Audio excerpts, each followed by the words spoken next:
Hi అండి. Agora rotating hair curler తో నేను నా హెయిర్ ని కర్ల్స్ చేశాను. నార్మల్ హెయిర్ కర్లర్ కి అయితే మనం హెయిర్ ని చుట్టాలి, కానీ ఈ రొటేటింగ్ హెయిర్ కర్లర్ కి మనం హెయిర్ ని చుట్టాల్సిన అవసరం లేదు. బటన్ ప్రెస్ చేస్తే చాలు ఆటోమేటిక్ గా దానంతట అదే హెయిర్ ని చుట్టుకుంటుంది. ఇందులో 120 డిగ్రీస్ నుండి 230 డిగ్రీస్ వరకు టెంపరేచర్ ని అడ్జస్ట్ చేసుకోవచ్చు. ఇది సెరమిక్ కోటెడ్ టైటానియం టాంగ్ తో వస్తుంది. ఆన్ చేసిన 30 సెకండ్స్ లోనే మనకి హీట్ ని ప్రొడ్యూస్ చేస్తుంది. హెయిర్ మీద ఇలాంటి హీటింగ్ టూల్స్ యూజ్ చేసే ముందు ఫస్ట్ గా మన హెయిర్ కి హెయిర్ ప్రొటెక్షన్ స్ప్రే చేసుకోవడం చాలా ఇంపార్టెంట్. దీంతో మనము ఇన్ కర్ల్స్ అవుట్ కర్ల్స్ కూడా చేసుకోవచ్చు.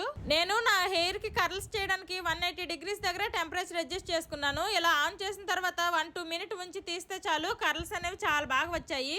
నేను ఫస్ట్ టైం ఇలా కర్ల్స్ ట్రై చేశాను. ఈ కర్ల్స్ నాకు ఎలాగున్నాయో కామెంట్ చేయండి. ఈ కర్లర్ ప్రైస్ 3299. దీంతో కర్ల్స్ ఇంత బాగా వస్తాయని నేను అస్సలు అనుకోలేదు. ఈ ప్రోడక్ట్ ని నేను ట్యాగ్ ప్రోడక్ట్ లో ట్యాగ్ చేశాను. అది క్లిక్ చేసి ఎవరికైనా కావాలంటే పర్చేస్ చేసుకోవచ్చు. Bye bye.